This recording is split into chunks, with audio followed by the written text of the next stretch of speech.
So today, pupunta tayo sa Chatuchak Market para mag-shop and mag-food trip. So a quick OOTD. Yung shirt natin, of course, ang ating Cover Wonder shirt. And then shorts from Calvin Klein. My New Balance para sa ating comfy na lakad mamaya kasi tita era na tayo. And of course, my dumpling bag from Uniqlo, shades from Lazada. And yeah, that's it. Kailangan natin magtali ng buhok dahil sobrang init. I also got my fan inside and we'll bring water. So let's go. Let's explore Chatuchak Market.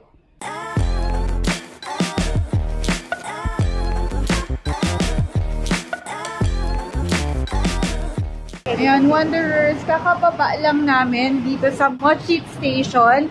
And dadaan muna tayo dito sa park kasi sobrang ganda. Yun know, may mga flower field. So, lalakad-lakad muna rin tayo bago tayo pumunta sa kabisihan ng Chatuchak Market. Wanderers, ang tawag pala dito ay Chatuchak Park. Ang ganda oh, meron silang pond, nakaka-relax. Hindi pala ganun kainit today, unlike nung ating first 2 days. Mag-picture-picture tayo dun sa may pink flower field nila.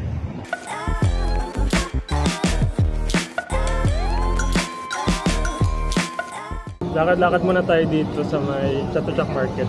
Yes. Malaki siya eh. It's one of the largest open-air market in the world.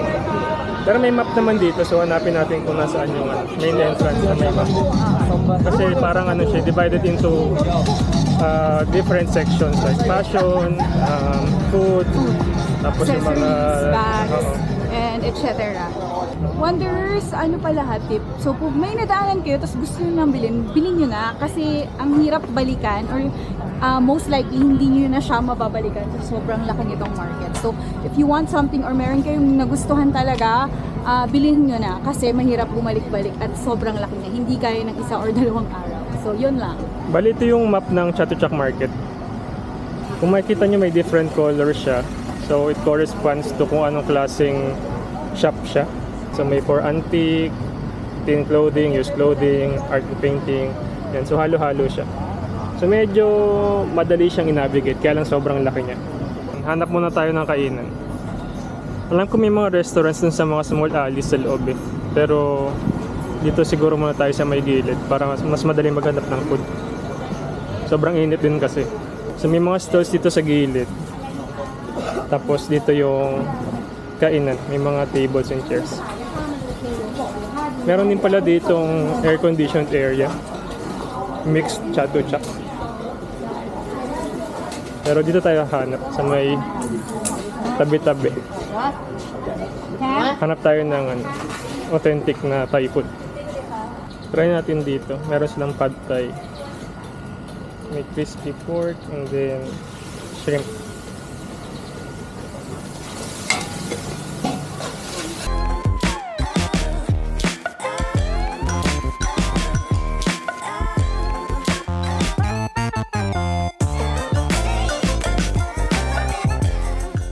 Wanderers, andito na yung food natin. So, umorder kami ng shrimp pad thai and ng crispy pork pad thai. So, sinaserve siya together with this, itong bean sprout. Grabe, ang laki oh, giant. Tapos, I think, chives or onion mix, ganyan. Tapos, may sila, lemon or lime. So, ito, parehong 80 baht. Tingnan nyo, ang lalaki ng shrimp. Ang dami niya, sulit. Ito naman yung drinks natin. Mango smoothie, saka coconut smoothie. Super init. 40 baht and 50 baht. Mura, no? So 90 baht sila pareho. Mana natin siya, Wanderers.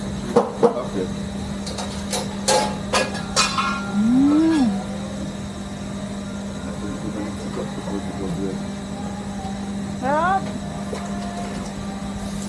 A few moments later. Wanderers, nakakuha na tayo agad ng shorts. Ayan o. Parang boxers or pangtulog for girls. I got the XL. Kasi medyo maliliit yung sizes nila. So ayan, iba-iba yung style nila. Meron din silang pajamas or long pants. Cute! Finish na tayong kumain ngayon. Ikot-ikot na tayo dito sa may market. Dito tayo mag-start sa may bandang loob para covered siya at hindi masyadong mainit. Ganda oh. Ito mga bags.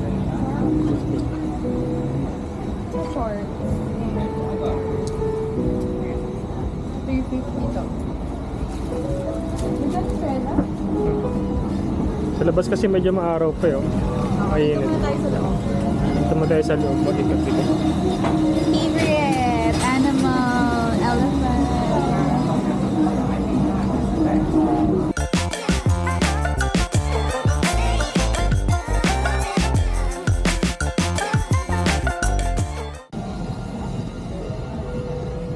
Banda rito parang mga vintage clothing. Tsaka mga knock-offs na shoes, shirts, mga second hand din. Sa may bandang bungad puro parang mga okay vibes. Punta na siguro tayo dun sa bandang medyo loob-loob. Pili daw muna tayo ng pampasalubong. Pili tayo ng isang ganito. Ang cute, 130 lang siya. 150 siya, natawaran ko siya ng 130. Maybe yung mga pasalubong mo sa akin dati.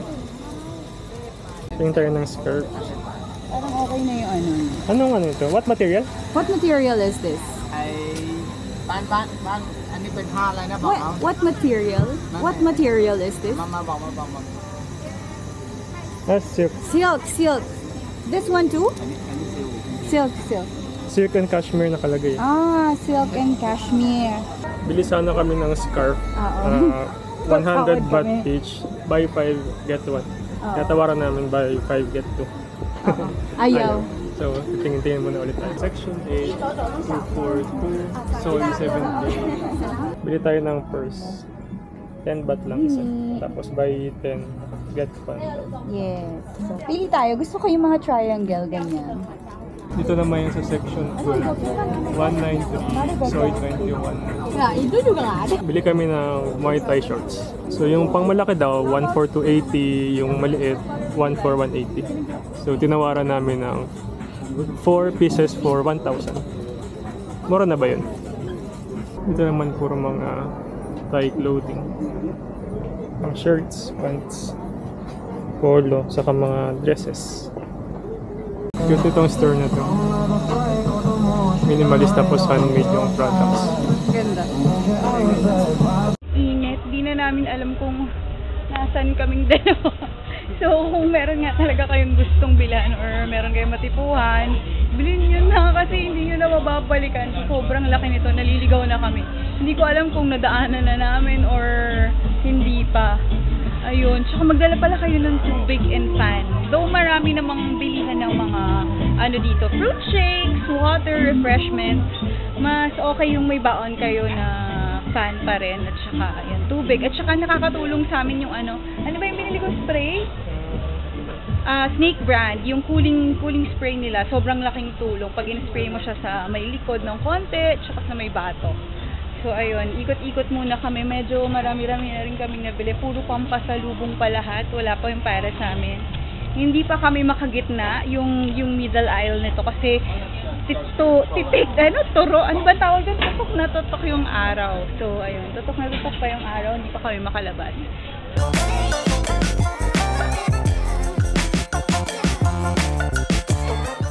Bili rin tayo ng mga silk na scarves dito.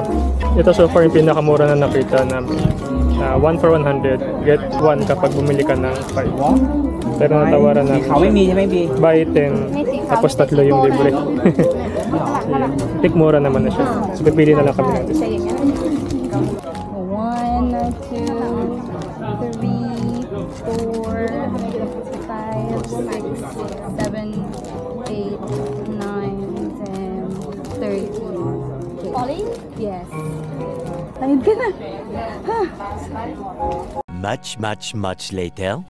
Dito muna tayo sa may mixed mall. Ito yung sa may tabi na kinain natin kanina.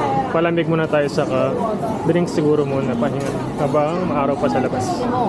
Maraming mga kainan din dito. So kung gusto nyo ng air-conditioned na restaurant o kainan, dito na lang kayo sa may loob. Tabi lang siya na mismong Chatuchak. May mga ano rin dito, shops. Bilihan ng mga damit. Parang sa Chatuchak Market. Mas mahal siguro ng onte. Pero meron din dito mga mabibili. Ayan o, meron din sila dito mga Thailand shirts na ganyan. Tapos mga shorts and pants. Medyo comparable naman yung presyo sa Chatuchak Market. So kung hindi nyo trip yung init sa labas, pwedeng dito muna kayo mag-ikot-ikot sa loob ng mixed mall. Mga Labubu keychains. No. Parang hindi naman sila Pop Mart. Hindi tayo ng pang phone. Landyard, parang gano'n. Hanap tayo Chipupu. It's 34 degrees. Ayan. Sobrang init. Hindi na namin kaya ni Nico. Siguro mga 2 hours na kami umiikot. And it's just 1:40 PM. So, dito muna tayo. Meron kasing mall dito sa Chatuchak. So, pwede kayo magpalamig dito or pwede kayo kumain. Pwede kayo mag-shopping. May mga stores dito. Pero medyo mas mahal siya compared sa labas. Kaya, dito muna tayo. Inom muna tayo. I ordered yuzu, soda, sinika, Ovaltine. Yan. Palamig muna tayo. Pababa tayo ng init. Tapos maya-maya siguro, babalik na tayo. Marami-rami na rin kaming budol. And lahat yan pampasalubong. Dito sa second floor, marami rin mga shops.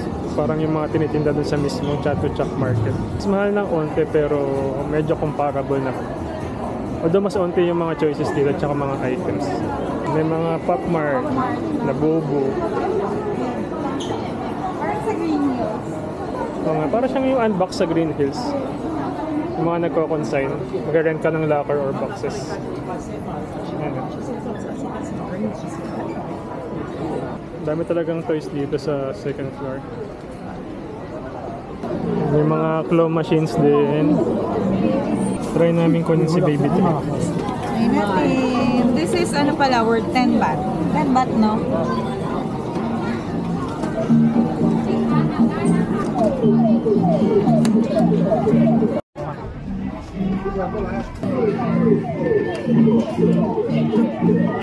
Nagis niya ulit.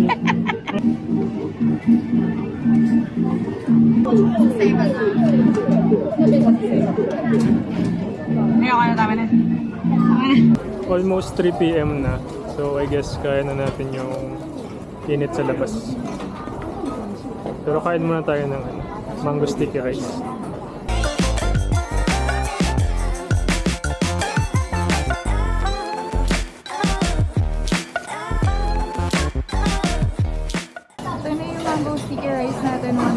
So, 60 baht lang siya. Tapos, isang buong manggay nilagay ni ate. Parang sulit siya compared dun sa ibang sticky rice na, mango sticky rice sa labas. So, tikman natin kung matamis talaga yung mangga nila. Ayan o. Isang buo talaga. Parang teka lang. Mangga muna, mangga.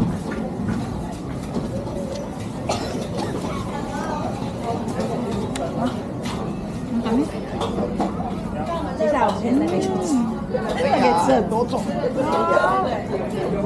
Sarap wonder. Ang tamis ng mangga na. Tapos ang linamnam ng yung coconut milk. Sobrang sarap. Ang tamis.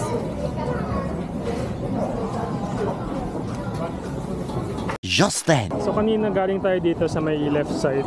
Yan, sa loob niyan yung mga second-hand items, mga vintage clothing. Yung parang ukay vibes. Tapos dito naman sa right side, pagpasok mo dyan, yan yung mga fashion finds. Pinuntahan din natin kanina. So ngayon dito tayo sa may labas lang. Tingnan natin kung ano yung meron. Okay, back to the market na ulit tayo. Pero this time dito tayo sa may outskirts. Dito sa may bandang labas. Ito yung hindi natin pinuntahan kanina kasi mainit pa. Bili muna tayo daw ng pantulog. Merong 100 baht. Terno na yan. Meron ding 250. So, ito manipis lang guys. Tingnan natin. Pantulog lang natin siya dito.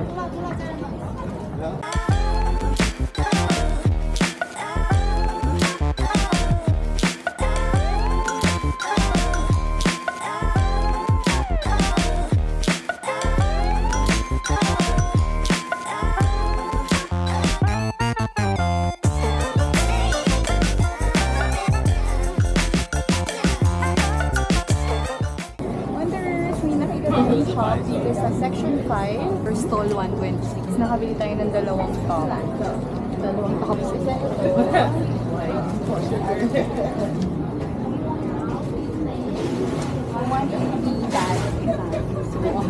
ganda ng tela. Sobrang ganda ng quality. Bili tayo ng polo. Pag isa, 250 baht. Pag tatlo yung bibili mo, 150 na lang. So, we got 3. So, iba-iba yung kinuha ni Nico. Iba-ibang style, iba-ibang print din, iba-ibang material. Ayan siya guys. Oh. Super dami. Sobrang ganda. Ganda ng tela, ang presko. Bumili tayo ng shirt dito. Ayan. Pa-massage muna tayo dito. Foot massage lang for 30 minutes.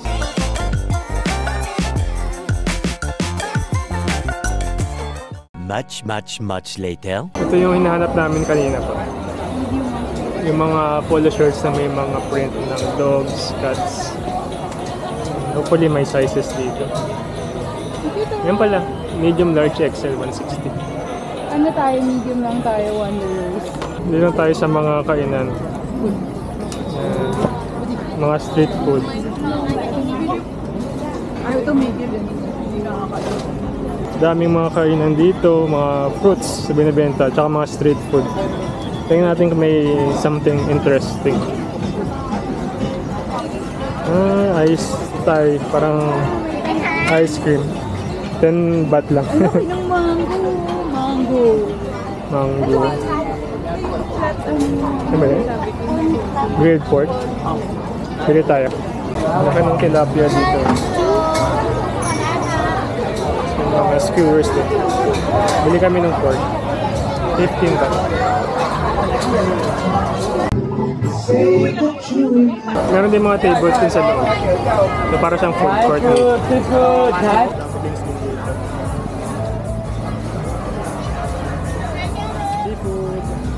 So, fried squid egg. Try natin siguro later. Pinuto ni ate.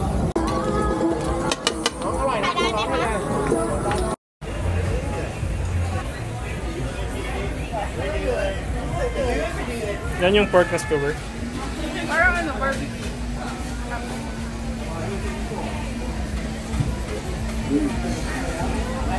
Pasok muna ulit tayo sa may aircon.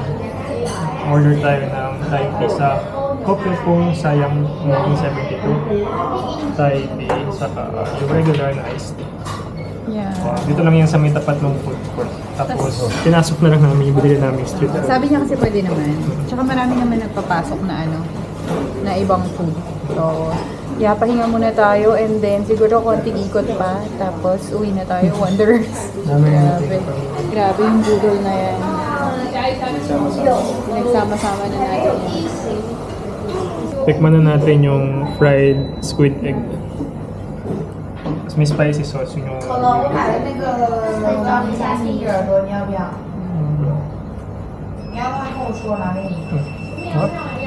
Manghang. Hindi siya masyadong manghang. Parang sour and spicy. Malinamnam yung squid eggs. Sarap siya. Pwede na for 100 baht. Try ko rin siya, Wanderers. Parang ano, malansa. Pero tikman natin kung malansa siya.